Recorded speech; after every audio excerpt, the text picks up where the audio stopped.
bedded up. Look at that. Monte-Carlo SS 24s. I hear a little bit of rubbing on the full turn, so it's got to be the plastic wheel well in front of the tire. Towards the front, you can hear it. Somebody before me had cut. The car had wheels on it before, you can totally tell. But somebody had cut the plastics on the inner wheel wells towards the front. But there's like 3 or 4 10 bolts that you can take the rest of the plastic piece out, like a little inner wheel well, lower part down the front. You can hear it just a little bit when it turns away. One light is bright as shit. Yeah, 24 by 9 on the back, 10 inches overall. Just a quarter rail frame notch, no tubs. A little massaging of the tubs like I always do, like I tell you guys. Boom. I know it's a little windy out here. I don't know if it's picking it up. Probably is. We'll hear it later. But I believe it's original 305 high output car. It's an 85. You guys can tell by the tail lights. They're not built into the quarter extension or however. They're not like a composite, which would be 86 and newer on the SS's. Yeah, let's see if I can use this. I'll probably blur it, but anyways.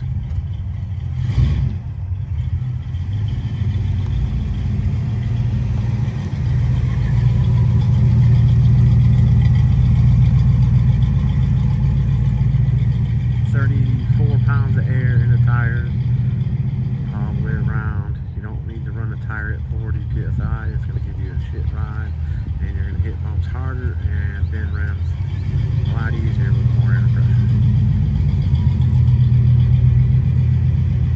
But yeah, 85 Monte-Carlo SS 24 billets, no tubs, complete coilover suspension, front to back, 2A1 front, upper and lower control arms, trick chassis rear, upper and lower, double adjustable control arms, light coilovers in the back, light coilovers in the front, pocket spring in the front, spring in the back, sway bar, 3A1 in the front, anti-roll, trick chassis in the back. But yeah, she looks pretty damn good. Alright y'all, Bankroll 10 bedded up. Quick little video for you. I'm out. What up? What up? What up? Bankroll 10 bedded up. I'm gonna try not to whisper. I'm gonna try. So again, a little under the weather. But the ProCharge Regal is almost back in full effect. Got the calipers on here. And one of the things that we were noticing before, and what the owner was noticing, is that after driving the car a little bit, you'd feel like the brakes were sticking. So it's got a Willwood master, it's got a Willwood proportioning valve adjustable under the hood. So we were trying to figure out that deal. I don't really mess with master cylinders and stuff like that. I end up having too many problems. There's different size bores and strokes and all that shit, so you got to match the caliper up with this and that or whatever. The manual proportioning valve is basically just for the rear, and if you tighten it up too tight, it leaves pressure. I don't know, we're leading to that's the problem, but it does have a brass line all the way underneath the car, copper, brass, whatever you want to call it. And this frame rail was twisted up pretty good, and the line is right here, so maybe it smashed it. I looked in the area to see if it was smashed, and I couldn't see that it was smashed right there. So when I was putting the calipers on, I had to push the pistons back in. Well, this side pushed, and I got it on, got it re-shimmed. The hub-centric piece wasn't in there. I put the hub-centric piece in there. Some of the axles are stepped, so you don't need it. But these needed it, didn't have it. I had it set on the wall, put it in there. So I'll put this caliper on. It's shimmed out right. but it pushed the pressure over into this caliper instead of pushing it back into the front. So I actually had to correct a line on this side to get the caliper to release pressure, because just by trying to get it to press the pressure back into the master, it wouldn't go. So there's obviously a problem there somewhere, but they're gonna have to deal with that because I don't deal with that stuff. But brakes and everything are on there. Could use a little cleanup. Reset the pinion, which if you look through here, I mean, it's on the lift, but pinion's reading basically a 0. When it goes on the ground, the upper's coming a little bit shorter, which gives it a bit of a negative pinion, which is what you want. Drive shaft's in it. It's all cleaned up, all painted up. See how the hole in the frame is right there? So you can get right to the nut. And the bolt goes in from the side. It's at a setting that the car will hook. If we were to move the front one down a hole or two, we can make the car spin. If we move the back one up, you can make the car spin. Bring the back one down one, you make the car hook more. But there's a fine line with that too. If you go too far of an angle with this bar, like this, you'll cause wear, tire shake, not hop, tire shake. So anyways, wanted to get this video in before these marks got back here. I got stage fright.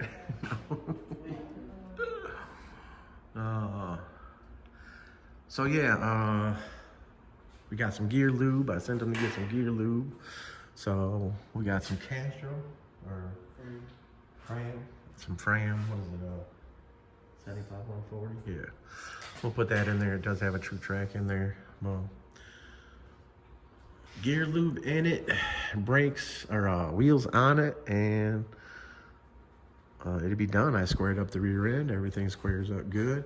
The body is a little farther forward on this side than that side, whoever did the body work. But I squared everything up to the frame, which it wasn't that far off. It's just that under a load, it bent the torque boxes up, which pushed forward, which was throwing off the pinion angle for Chris and them at Street Car Headquarters when it was on the dyno and moving the car around and stuff like that. So I'm not sure if it's going back, but it definitely needs the brakes figured out. And I know since it's been here, we had adjusted the adjustable valve in the front, and now I don't know, we'll figure it out, or he'll figure it out or something. Tomorrow's supposed to be shitty. So, I mean, test driving it ain't really a point in test driving it. Everything is still set basically the same. The shocks are all set the same. The height is set the same. It's just braced up. So, however the car drove is how it drove. So, I tried calling dude here a little bit ago and he didn't answer and hasn't called me back yet. But by the time y'all see this, it'll be gone. And yeah, we'll get this gear lube in here. Letting the silicone set up a little bit before we put it in there. You gotta put the lube on it, right, before you put it in?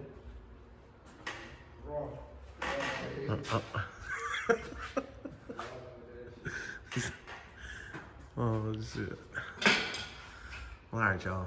Bankroll 10, bet it up. That's basically it. Wheels are all over here. My son wipes his car down. He's actually caring about it again. Halfway care about it. Halfway care about it. He says he wants to take the big block from there and put it in here. I think that's too much motor for him. I don't think he can handle it. I don't know, I handle the block, I handle pretty nice. The Malibu. The Malibu. Look, this car's like a pearl white, but it doesn't look like it's pearl white anymore. It looks like it's a dirt white. All right, y'all. Bankroll 10, bet it up. ProCharge Regal. Illinois, out. What up, what up, what up? Bankroll 10, bet it up. All right, so the green Regal, Okay, so I went and got the coilovers in there. Boom. These are in between a 10 and a 12. Like I said, those are a 12. There's like 3/4 of an inch difference, something like that. But because I went behind with the new shock tabs, I left the old ones in there, but the new ones, it's all painted. Boom, I still gotta tighten all that shit up. Got the anti-roll up in there. You know, you gotta gap it a little bit. The weld ran down a little bit because I still had a little powder coat on there when I welded it. But it's fully welded, nice and strong. Boom, that side's on there.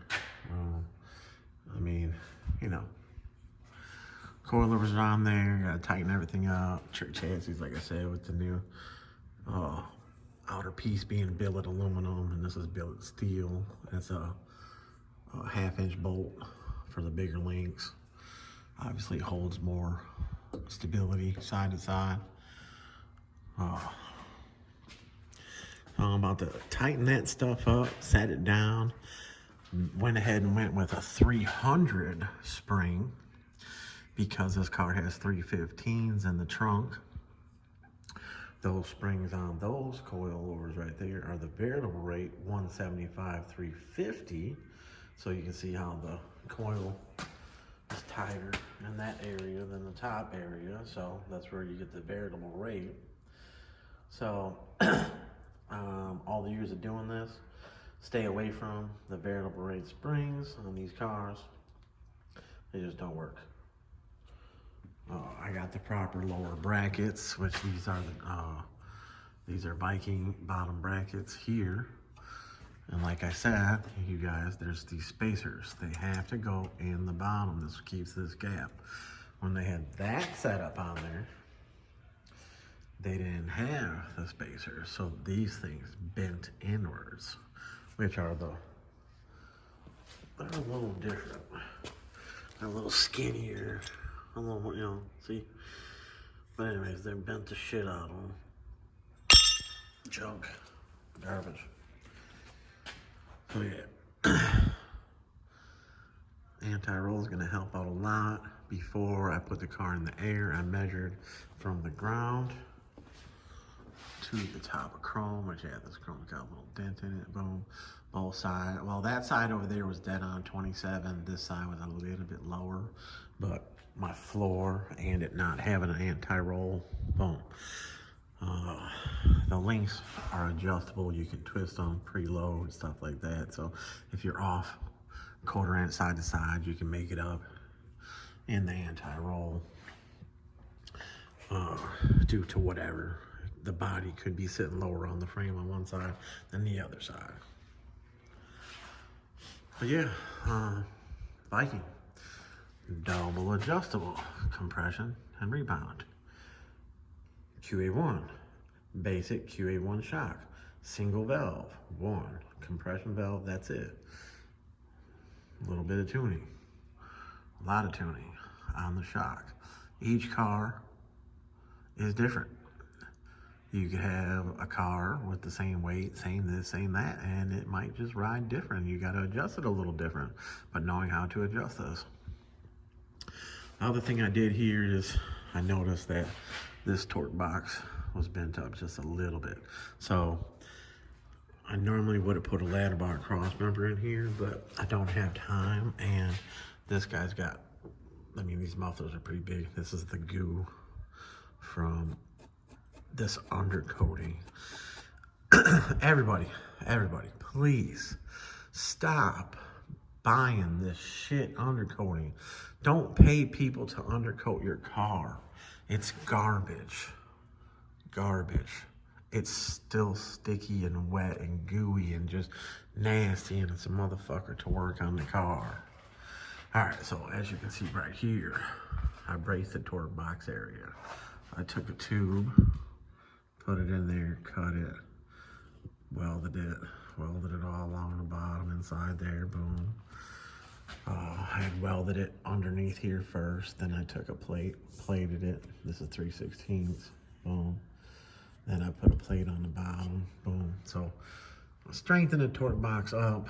This car, like I said, this car doesn't have a ton of power, and I could actually, well, you can see he's only got, there's no adjustment back here except for one bolt hole. So the angle is not that great. So it's not really driving the tire into the ground. So this bar is probably damn near straight when it's on the ground. So that's good. If you have more of an angle, you drive the tires into the ground, you bend the torque boxes up if you're not braced up. So remember guys, when your frame notched, boom, you make this area thinner, you make this area weaker. So torque boxes get bent up when you have power and torque. When I bring the maroon Regal in here, and I'll show you all that stuff of what it did, now it flexed the shit out of it. It's gonna be a motherfucker for me to get the frame rail back down, at least like this one you can see is up just a little bit. I mean, basically going off the lift, it's just got a little bit of a gap, you know, compared to this side. So just a little difference. That's not really gonna hurt this car. But yeah, so ladder bar cross member, like this one standing right here, boom. I don't know if you guys have seen me put them in the cars before. But yeah, it would go across here. So now this one from, I could probably get away with doing it and being real close to here, but also this helps because with this being here and being in this area, but you also want to put the tubes down the side of the frame on the inside. And as you can see, the normal thing that people, they bend these frames up after jacking them up wrong and shit like that. Use a crest wrench, pull it down, whatever. Put a tube inside the frame rail there, boom, weld it. So now with this being here and all braced up, and to do the ladder bar cross member across there, then you can come right off of that, tie into this, boom. Adjustable buckets on the back would help bring that down, bring it in more, probably get rid of the coilover bracket like that, put it on the back of the box, bring it in. And then you'd have plenty more adjustment, you know, getting into racing, so you can make your shit hook. This side over here, boom, you can see how I wrapped it around the tube. After I put the tube in, this side's still kind of warm, but it's fully welded, fully welded, fully welded, fully welded, boom, boom, boom. So it's gonna help. So it's not gonna bend that easy. And like I said, again, this car doesn't have as much power and torque as the other car. Will he do it later on? If he does it later on, we could shorten up the mufflers or get a different set of mufflers on there. Or I might be able to fit the ladder bar cross member in there, but that's later. But that's what's going on with this thing. Boom. I'm gonna get this thing all, get you a better view of it. They're not identical, you know, but it doesn't have to be. But yeah, say no to undercoating, please. And that's where we're at right now on this one. And I'm gonna bolt these bolts up in the back, tighten everything up, set it down, and see where she sits. You know, my measurement was 27. I'll set it down. I'll see how easy the car goes up and down, see how much the spring collapses and shit like that. So I'll be able to know if it's gonna work 100%. If I gotta adjust height, I can adjust height a little bit by the spring and by moving the bolt holes up on the lower bracket. So yeah, all right, y'all. About to have this one buttoned up. It is like 6 o'clock on this Tuesday evening. Yeah. All right, y'all, that's really all I got for you, is talking about this Regal and what I did to it and what we might be doing later and stuff like that. But yeah, all right, let me button this thing up and I'll get back at y'all. Micro 10 bed it up. You don't mind, bro? Look at this, look at the Malibu day. It's a Landau, y'all. See that fat trim right there? It's a Landau. Like I was saying before, anytime you see that it's fatter right here, that's a true Landau car. If it has the little bitty line of metal, It's not a Landau car. So with windows, this is a Landau window. This window doesn't go farther back in here. The car is actually thicker here. So it's a smaller quarter window than a regular window. So if anybody breaks your window and you're non-Landau, you got to get non-Landau. If you're a Landau, oh, I don't know if these broads out there still be breaking windows and shit, but yeah, Malibu. This one is an 80, so you can see how the grill to the headlight bezel, you can see how it fits like that. 81 is similar, but I think the 81 looks better than this, but it's similar. But 79, you know, 78 and 79 has that. Oh, there's a difference in here, and the grill's smaller and shit like that. Got them 24s on there. It's got the fat chrome. Probably gonna get some wind noise. No frame notch at all. No tub work. Got bolt-in coilovers on the back. It's got oh, I didn't even notice that, but the Willwood brake kit. The Willwood brake kit. Let me see something. Oh yeah, there's no frame notch, no. But the Willwood brake kit is on the opposite way. I guess it's different, but it does. If you were to narrow this car, it would be into that area, so that would have to get changed to back there to clear more, because the frame rail goes in more back there. But I just noticed that. Oh, you can see he's touched a little bit. Needs an anti-roll. No anti-roll. RIP Haas, Ed's race cars. He did the suspension on this car. He recently passed away. Real good guy. Known him for many years, since I was young as hell. Sad day. It was a couple weeks ago, but he did the suspension setup on this car. Boom. 9-inch bolt-in coilovers. I think it's just a little small block car, but it's a clean car, very clean. And then you see how the taillights are. 80 taillights are the only ones that are like this flat lens with the white in the middle like that, but they're it's flat. 80 is its own. But yeah, figured I'd get this thing on film. I know a couple other people done seen it and put it on video, but there it is right there. I've seen a couple pictures of it. Very light trimming to the front fender for turn. Doesn't have a frame notch in the front, but it's got QA1 uppers, QA1 lowers. What up, what up? Bankroll 10 bedded up. We got this silver 81 Cutlass. Y'all like that? I just get right to the point, right? Ain't no intro, this and that, blah, blah, except for what up, what up? This Bankroll 10 bedded up. Anyways, right to it, right to the business.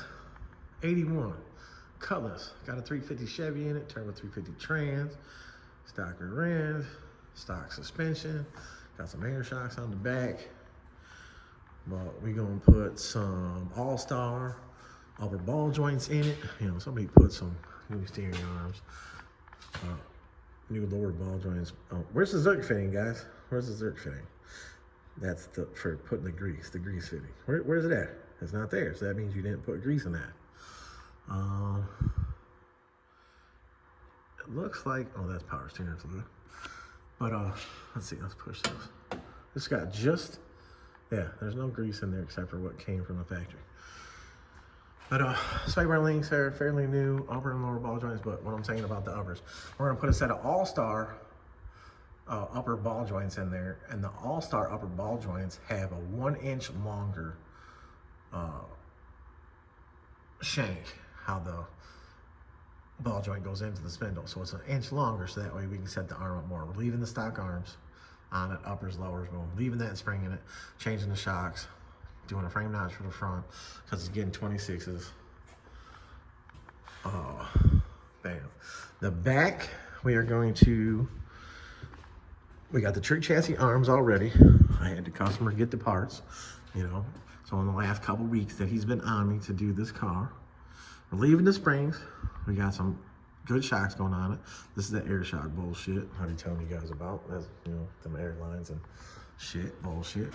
So trick chassis, double adjustable and double adjustable uppers and lowers. Uppers and lowers, double adjustable trick chassis. Only way to go. Well, I'm gonna do a quarter rail frame notch back here, which, you know, I slit this, slit, roll it in, cut off the excess, boom, patch it. Got a lot of rubber in there. People burn tires. Yeah, a lot of rubber. But it looks like the tubs are pretty solid, but there's some undercoating. But I'm gonna have to roll the shit out the tub. We're not putting tubs in. I'm gonna roll the shit out of it. Car's not gonna be really tucking, but it's gonna be sitting good. It just got painted a couple weeks back. It's a nice silver. It actually is a decent paint job. Bodywork, yeah, you know. But bucket seat console car. But yeah, here's the 26s right here. Some artists. Got the big caps. And yes, they are floaters. Boom, floating caps. This back rim is a 26 by 10, so it's 11 overall. You can see the stretch of the tire on here. It basically comes out to 10 3/4, but it's got 1 inch more lip on the back rim than the front rim. Front is 2.5, back is 3.5. So yeah, and then the front rim is 26 by 9, so it's 10 overall. So see how the tire is on the rim. Again, compared to how this is on the rim stretch. So it's the same tire, which should be a what, 255 or 275. It's a Lexani tire. Would you never find the number when you want to find the number? Probably at the bottom. Oh, right there. 275, 25, 26. So, brand new. I'm pretty sure you got them from Marco, the rim plug, in the city. Chicago, obviously, when I talk Chicago, because I'm in the Chicagoland area. So many people ask, so many people comment, where you at, what city you in, this and that, right outside of Chicago, Illinois. And yeah, so upper ball joints. The car does sit up pretty good right now. Front frame notch, rear quarter rail frame notch, rear control arms, custom alignment. The fender, he's not sure if he wants to put the chrome trim back on or not. I like it without the trim, but either way, whatever. So in order to put the trim on, obviously, this is gonna go bye-bye. The wheel well is gonna get cut, which is already broken anyway. The frame is gonna get notched. And right here on the fender, I'll be able to trim the lip, but I'll take this area down here and I'll slit it into here a little bit. Be able to roll this piece back, use a crescent wrench, roll it. Whatever little chips or cracks go in the paint and the chrome trim goes on it, it'll overlap that. So 26, even on a 24, you'd have to cut a little bit, but 26, you gotta cut more because you see how that fender goes stand there straight down. You have to do it, boom, and then you can put the chrome on there and hide it. As long as you do it right, it's not bad. A lot of cars out there that were, all the body work and shit was done first. Again, like the colors over there, all the body work was done, the tubs were done, all that. The wheel openings were opened up more, so that way the 30, so all the body work's done. It makes it look like it was never cut. So when people look at stuff like, oh yeah, no, my shit wasn't cut, blah, blah, blah. Yeah, the body work was done before. But yeah, so clean ass cutlass. Just some quick shit. So I know I said that now. We'll see how many days it takes to do it. But I also gotta do this other stuff in here. So BANKROLL 10 bedded up. I'll be back. We're taking this thing apart and getting some work done on it.